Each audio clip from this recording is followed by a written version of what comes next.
Hi friends, digital academy में आप सबका स्वागत है। आप लोगों ने पहले यहाँ पे इंग्लिश, साइंस और अकाउंटेंसी की क्लासेस लिए और आज से हम लोग मैथ की क्लास स्टार्ट कर रहे हैं। तो मैथ में आप लोग यूज करते हो माताफोड़ी, तो प्लीज़ माताफोड़ी हटा के मन लगाइए। और मैथ सबसे इजी सब्जेक्ट है। आप लोग केवल और केवल मेरी माने तो केवल और केवल एक टॉपिक को 2 बार करें और फिर उसे बिना देखे करने की ट्राई करें। आपका इंटरेस्ट बढ़ेगा, मन लगेगा आपका। और मैथ में आप लोगों ने गिनती पढ़ी है, आज हम पढ़ते हैं संख्या। सबसे पहला टॉपिक होता है जो मैथ का 0 लेवल का टॉपिक होता है, संख्या। अब संख्या कैसे होती है, क्या होती है, आज ये चीजें पढ़ते हैं। पहली चीज आती है अपने संख्या में प्राकृत संख्या।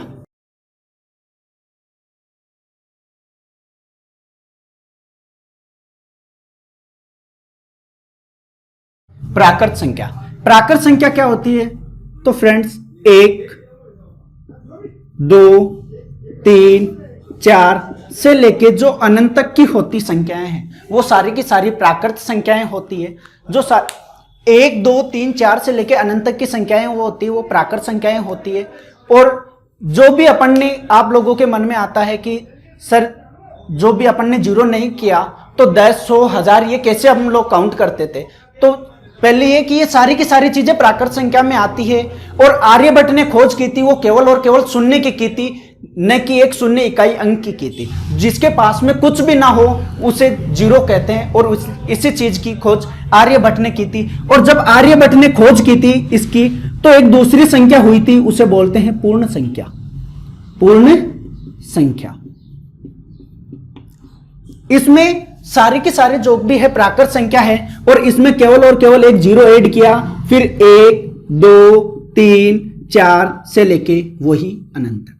0, 1, 2, 3, 4, 5, 6 यानी सारे की जो भी संख्या है वो पूर्ण संख्या है। फ्रेंड्स क्या किया अपन ने? केवल और केवल प्राकृत संख्या में 0 ऐड किया, जिसकी खोज आर्यभट्ट ने की थी। और ये करते ही ये संख्या कंप्लीट हुई। और कंप्लीट को अपन हिंदी में क्या बोलते हैं? पूर्ण। तो ये कौन सी संख्या हो गई? पूर्ण संख्या। फिर संख्या का तीसरा टॉपिक आता है, तीसरी संख्या आती है, वो होती है पूर्णांक संख्या। पूर्णांक संख्या, पूर्णांक संख्या क्या होती है? अब पूर्णांक संख्या आप लोग पढ़ते हो तो इसमें पूर्ण और अंक दोनों आते हैं। पूर्ण और अंक, तो फ्रेंड्स एक तो ये पूर्ण संख्या ही है इसमें। और अंक जब अपने पास में ये सारी की सारी है कि किसी के पास में 1 है, 2 है, अपने पास में कर्जा होता है, अपन किसी को दे रखे होते हैं और कोई ले रखा होता है। अब जिसने दे रखे हैं उसके पास में कि हाँ इसके पास में 10 रुपए, ये 10 रुपए किसी में मांगता है, लेकिन अपने में कोई मांगता है, तो अपन कैसे डिनोट करेंगे? वो होता है चिन्ह माइनस की। और जो भी संख्याएं इसमें होती है -1, -2, -3 से लेके और माइनस के अनंत, वह 0, 1, 2, 3 से लेके प्लस के अनंत तक की संख्या होती है, वो सारी की सारी पूर्णांक संख्याएं होती है। पूर्ण प्लस अंक, ये आप याद करो, पूर्ण प्लस अंक यानी जो भी पूर्ण संख्या है वो तो है ही। और अंक यानी -1, -2 और -3 से लेके माइनस अनंत तक की संख्याओं को क्या कहते हैं? पूर्णांक संख्याएं कहते हैं। फिर नंबर 4 आती है परिमेय संख्या। परिमेय संख्या, परिमेय संख्या देखो, प्राकृत संख्या से पूर्ण संख्या बनी और पूर्ण संख्या से क्या बनी? पूर्णांक संख्या। अब इस पूर्णांक संख्या से बनेगी परिमेय संख्या, जिन्हें अपन P/Q के रूप में लिख सकते हैं। But Q is not equal to 0। आप ये चीजें सब साधारण सी भाषा में आप याद रखिए कि जिसे अपन बट्टा के रूप में लिख सकते हैं वो सारी की सारी क्या होगी? परिमेय संख्याएं होगी। जिन संख्याओं को हम बट्टा के रूप में लिख सकते हैं वो सारी की सारी परिमेय संख्या होगी। लेकिन हमने पढ़ा है कि अंश और हर, अंश और हर ये कुछ भी हो सकते हैं, लेकिन जो हर होता है ये 0 नहीं हो सकता। जैसे 2/3 ये हो सकती है, 5/7 ये हो सकती है, लेकिन कभी भी 8/0 नहीं होगी, या 9/0 यानी बट्टा में 0 कभी भी नहीं आएगा। ये 2 नहीं है, बाकी ये 2 परिमेय संख्या है। यहां पे अपन -2/3 और 2/-3 ये भी लिख सकते हैं। ये सारी की सारी क्या है? परिमेय संख्या है। बस केवल ये 2 क्या है? परिमेय संख्याएं नहीं है। आई बात समझ में? अब आगे बढ़ते हैं अपन।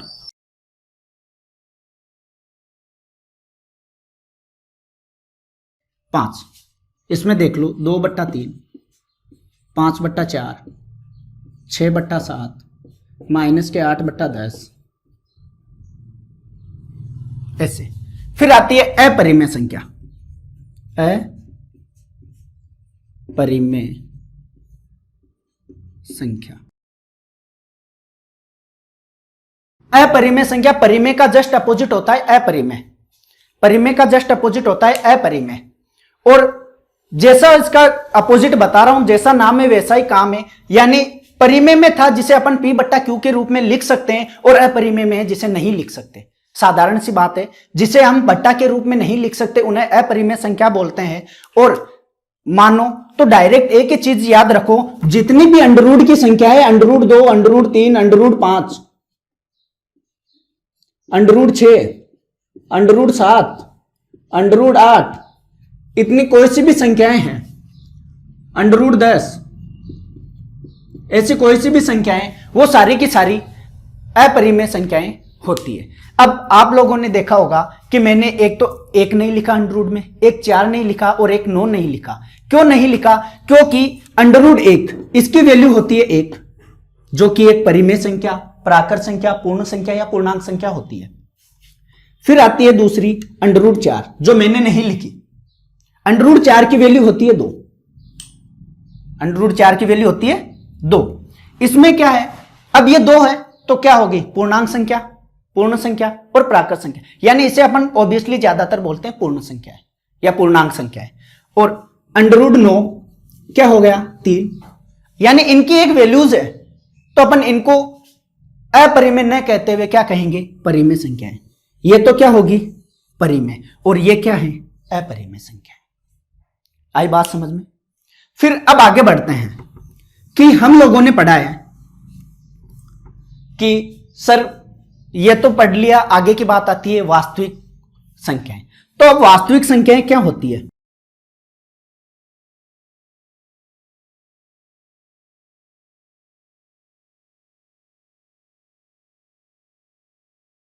वास्तविक संख्या जैसा नाम, यानी वास्तविक, वास्तविक किसे कहते हैं? जो वास्तव में होती है।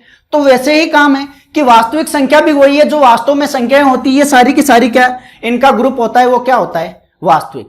और आप साधारण सी भाषा में याद रखो तो परिमेय और अपरिमेय, परिमेय और अपरिमेय जो भी संख्याएं बनती है उन्हें क्या बोलते हैं? वास्तविक संख्याएं। यानी 1/2 भी वास्तविक है, √2 भी वास्तविक है, √3 भी वास्तविक है, और 4/6 भी वास्तविक है। ये सारी की सारी वास्तविक संख्याएं आती है। फिर एक आगे की और संख्या होती है काल्पनिक, जो आपके कंपटीशन एग्जाम में या और कहीं पे भी काम नहीं आती, लेकिन फिर भी एक अपने को ध्यान में रखना है, जो कि 11th और 12th में अपने काम आती है बहुत ही ज्यादा, 11th 12th में और ग्रेजुएशन में। वो होती है काल्पनिक।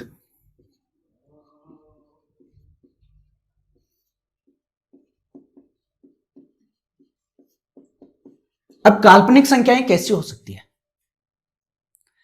वास्तविक का जस्ट उल्टा है काल्पनिक। वास्तविक जो वास्तव में हो, काल्पनिक जिसकी अपन कल्पना कर सकते हैं, केवल होती नहीं है, केवल कल्पना कर सकते हैं। अब देखो, क्या कभी अंडररूट के अंदर -2 हो सकते हैं? नहीं हो सकते, तो यह क्या हो गई? काल्पनिक संख्या। क्या कभी अंडररूट में -3 हो सकते हैं? नहीं हो सकते, तो यह क्या हो गई? काल्पनिक संख्या। यानी कोई भी अंडररूट लग जाए, यदि माइनस संख्या के आगे ऊपर अंडररूट लग जाए, तो वो सारी की सारी संख्याएं कैसी होगी? काल्पनिक। आप लोगों ने इसे आयोटा के रूप में भी पढ़ा होगा, नहीं पढ़ा है तो आयोटा इसे बोलते हैं, और इसकी वैल्यू होती है अंडररूट में -1। आयोटा,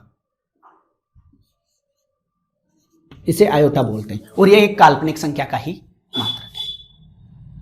वीडियो कैसा लगा ये मुझे बताना, लेकिन उससे पहले आप लोग एक और चीज बताना, आप कमेंट करके आंसर दीजिए कि इसमें से क्या चीज है।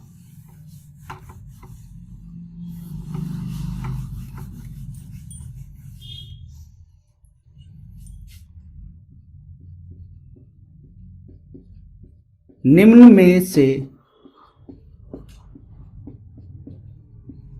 प्राकृत संख्या है। Option A 0, option B 1, option C -2, option D 4/5। Comment करके आप जरूर बताइए कि इसका राइट आंसर क्या है। मैं नेक्स्ट वीडियो में आपको आंसर बताता हूं।